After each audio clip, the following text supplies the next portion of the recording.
Gold hub తాకట్టులో ఉన్న బంగారాన్ని విడిపించి కొనబడును. అదే రోజు ఆన్లైన్ ధరకు కొని డబ్బులు ఇవ్వబడును. నమస్తే, welcome to today top news. నేను మీ ప్రియాంకారావు. ఇక వివరాల్లోకి వెళ్తే,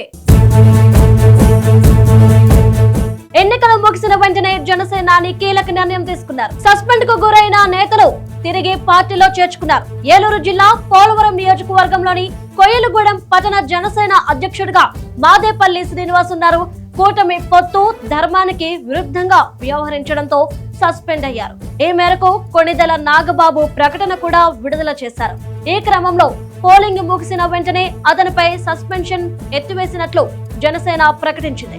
ఆరోపణలపై ఆయన సంతృప్తికరమైన సమాధానం ఇచ్చిన నేపథ్యంలో సస్పెండ్ ను ఎత్తివేస్తున్నామని తెలిపారు.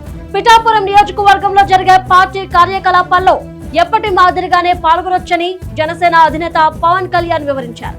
గీత దాటిన కీలక నేత శ్రీనివాస్ ను చేర్చుకోవడంతో జన సైనికులు హర్షం వ్యక్తం చేశారు.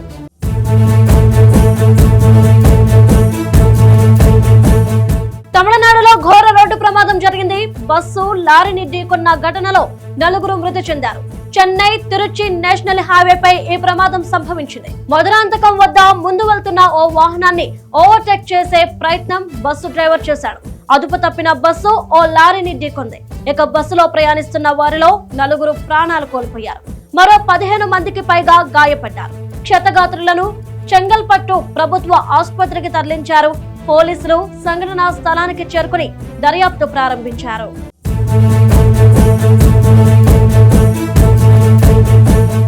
లోక్సభ ఎన్నికలు పూర్తి కావడంతో సీఎం రేవంత్ రెడ్డి పాలనపై దృష్టి పెట్టారు. ఇక అభివృద్ధితో పాటు హామీ ఇచ్చిన సంక్షేమాలను ప్రజల దరిచేర్చే పనిలో నిమగ్నమయ్యారు.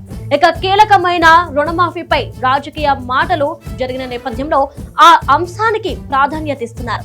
ఆగస్టు 15న ఆ దిశగా అడుగులు వేసి ప్రత్యర్థులకు చెక్ పెట్టాలన్నది లక్ష్యంగా మంత్రివర్గంతో సమాలోచనలు చేస్తున్నారు.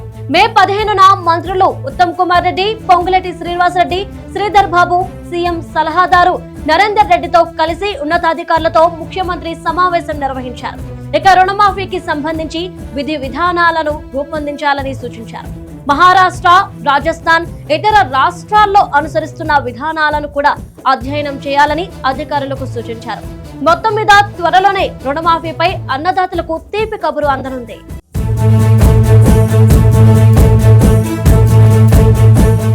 హైదరాబాద్ పరిధిలో మే 15న రాత్రి దొంగలు బీభత్సం సృష్టించారు. హబీబ్ నగర్ లో తాళం వేసిన ఓ సాఫ్ట్వేర్ ఉద్యోగి ఇంట్లో 12 తులాల బంగారు ఆభరణాలు 3 లక్షలతో నగదుతో ఉడాయించారు.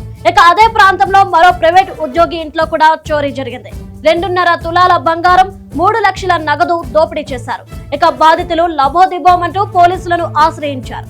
కేసు ఛేదించే పనిలో పోలీసులు నిమగ్నమయ్యారు. సీసీ కెమెరాలు, సెల్ ఫోన్ సిగ్నల్స్ సాయంతో దొంగల ఆచూకీని కనుగొనడంపై దృష్టి పెట్టారు.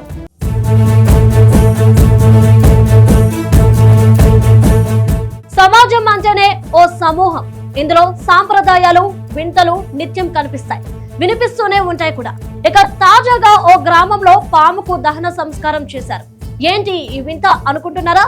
మీరు కరెక్ట్ గానే విన్నారు. పశ్చిమ గోదావరి జిల్లా మొగల్తూరు మండలం మాకల్నూరులో తాచుపాము చనిపోవడాన్ని స్థానికులు గుర్తించారు.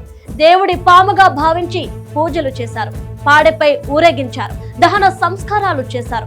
గతంలో విజయవాడలోని ఇంద్రకీలాద్రి పరిసరాల్లో పాము సంచరించి చనిపోతే వైదిక కమిటీ సభ్యులు, దుర్గగుడి పూజారులు పాముకు దహనం చేశారు.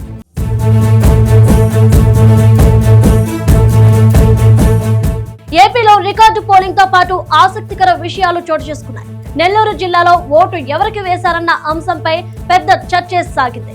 ఏంటి, ఓటు వేసేందుకే కదా పోలింగ్, ఇందులో కొత్తగా ఏముంది అనుకోకండి. ఇక్కడే ఓ ట్విస్ట్ ఉంది. వైసీపీ ఎమ్మెల్యే టీడీపీకి ఓటేశారంటూ తప్పును తెలుసుకుని పోలింగ్ సిబ్బందిని వివరణ అడిగారంట. ఇదే ప్రస్తుతం సింహపురిలో హాట్ టాపిక్. కావలి ఎమ్మెల్యే రామిరెడ్డి ప్రతాప్ కుమార్ రెడ్డి టీడీపీకి ఓటేశారని తెలుస్తోంది. పోలింగ్ సిబ్బందితో మాట్లాడుతూ హడావిడిగా సైకిల్ కి ఓటేశారట. వైసీపీ ఎంపీ అభ్యర్థికి ఓటు వేయబోయే హడావిడిలో ఎన్డీఏ అభ్యర్థి వేమిరెడ్డి ప్రభాకర్ రెడ్డికి ఓటేసినట్టు సమాచారం. ఇక వెంటనే పొరపాటును గ్రహించిన ప్రతాప్ కుమార్ రెడ్డి తాను సైకిల్ కి ఓటేశానని మళ్ళీ మార్చుకుందామనుకుంటున్నానని పోలింగ్ సిబ్బందిని అడిగారట. ఇక ఒకసారి ఓటేశాక తిరిగి మార్చుకోవడం సాధ్యం కాదని పోలింగ్ సిబ్బంది తెలిపారట. ఇది కాస్త వైరల్ అయ్యింది. సీఎం జగన్ కు విషయం తెలిస్తే రామిరెడ్డి ప్రతాప్ కుమార్ రెడ్డి పరిస్థితి ఏంటనే దానిపై వైసీపీ శ్రేణుల్లో చర్చ జరుగుతోంది.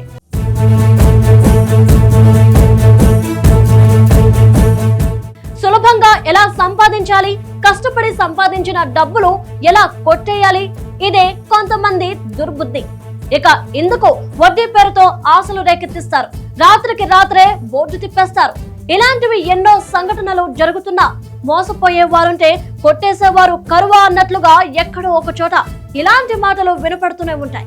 తాజాగా అలాంటి ఓ ఘటన తెలంగాణలో చోటు చేసుకుంది. ఒకటి కాదు, రెండు కాదు, ఏకంగా 200 కోట్ల రూపాయల డిపాజిట్ సొమ్మును హాంఫర్ట్ అయినట్లు బాధితులు గొల్లుమంటున్నారు. Telangana state cooperative apex bank TESCAB రాష్ట్ర కార్యాలయంలో ఓ లేడీ అధికారి విధులు నిర్వహిస్తున్నారు. ఇక కుటుంబ సభ్యుడి పేరుతో ప్రైవేట్ ఫైనాన్స్ కంపెనీ నడుపుతున్నారు. ఇందుకు టెస్కాబ్ లో పనిచేస్తున్న ఉద్యోగులను బాగానే వాడేశారు. ఫిక్స్డ్ డిపాజిట్లు వేయాలంటూ నమ్మకాన్ని కుదుర్చుకుంది. అధిక వడ్డీ ఆశలు చూపించారు.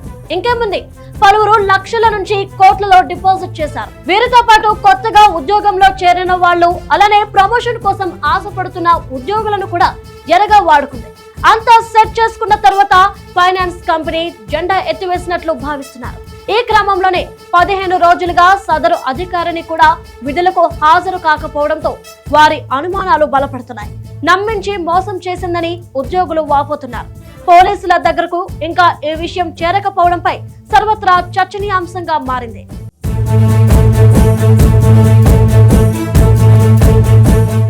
అంతర్రాష్ట్ర వ్యభిచార రాకెట్ ను అరుణాచల్ ప్రదేశ్ పోలీసులు ఛేదించారు. బాలికలతో బలవంతంగా వ్యభిచారం చేయిస్తున్న వారిలో ప్రభుత్వ ఉద్యోగులు ఉండటంతో అవాక్కయ్యారు. మొత్తం 21 మందిని అరెస్ట్ చేశారు. 10 నుండి 15 ఏళ్లలోపు వయసున్న 5 మైనర్లను రక్షించినట్లు పోలీసులు తెలిపారు. అరెస్ట్ అయిన ప్రభుత్వ అధికారుల్లో డిప్యూటీ సూపరింటెండెంట్ ఆఫ్ పోలీస్, అలానే deputy director of health services అధికారులు కూడా ఉన్నారు. ఇక ఇటానగర్ లో బ్యూటీ పార్లర్ ను నడుపుతున్న 2 మహిళలు అస్సాంలోని ధేమాజీ నుంచి మైనర్లను అరుణాచల్ కు తీసుకొచ్చారని ఎస్పీ రోహిత్ రాజ్బీర్ సింగ్ తెలిపారు. ఇక చింపులో మైనర్ బాలికలతో వ్యభిచారం నిర్వహిస్తున్నారంటూ మే 4న వచ్చిన సమాచారంతో వరుస దాడులు నిర్వహించారు. పలువురిని అదుపులోకి తీసుకోవడంతో పాటు బాధిత మైనర్లను రక్షించారు.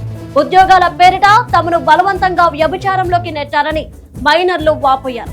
దర్యాప్తు ప్రారంభించిన పోలీసులు చైల్డ్ వెల్ఫేర్ కమిషనర్ కు సమాచారం ఇచ్చారు. ఇక విచారణలో మరో 2 మైనర్లు కూడా మహిళల ఆధీనంలో ఉన్నట్లు గుర్తించారు. వారిని కూడా రక్షించారు.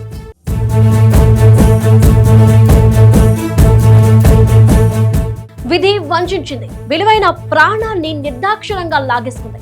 అయినా ఆ మనిషి మరో 5గురికి జీవం పోశారు. అవయవ దానం గొప్పతనాన్ని మరోమారు లోకానికి తెలియజేసిన ఈ సంఘటన హైదరాబాద్ లో జరిగింది. నిమ్స్ ఆసుపత్రిలో చికిత్స పొందుతూ లక్ష్మీదేవమ్మ అనే మహిళ మరణించింది. ఆమె అవయవాలు ఇతరులకు అమర్చవచ్చని వైద్యులు గుర్తించారు. ఇక 5గురికి పునర్జన్మనిస్తుందని తెలుసుకున్న లక్ష్మీదేవమ్మ కుటుంబ సభ్యులు అవయవ దానానికి ముందుకొచ్చారు. 2 కిడ్నీలు, కాలేయంతో పాటు 2 నేత్రాలను దానం చేశారు. జీవన్ దాన్ నిబంధనల మేరకు వాటిని గ్రీన్ ఛానల్ ద్వారా ఆసుపత్రులకు తరలించారు. విషయం తెలుసుకున్న పలువురు కుటుంబ సభ్యుల దాతృత్వాన్ని కొనియాడారు. మనిషి మరణించిన తర్వాత శరీరంలోని కీలక భాగాలను వ్యాధిగ్రస్తులకు అమర్చవచ్చు. కళ్ళు, గుండె, కాలేయం, మూత్రపిండాలు, ఊపిరితిత్తులు, క్లోమం, పెద్ద చిన్న పేగులు, ఎముకలు దానం చేయవచ్చు. సగటున 6గురిని బతికించవచ్చు.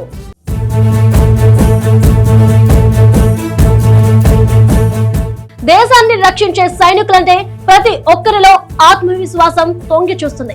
వారిని చూడగానే పుణ్యభూమి గుర్తు తెప్పిస్తుంది. టక్కున సెల్యూట్ కొట్టాలనిపిస్తుంది. పచ్చని యూనిఫామ్ చూడగానే హృదయం తెలియకుండానే స్పందిస్తుంది.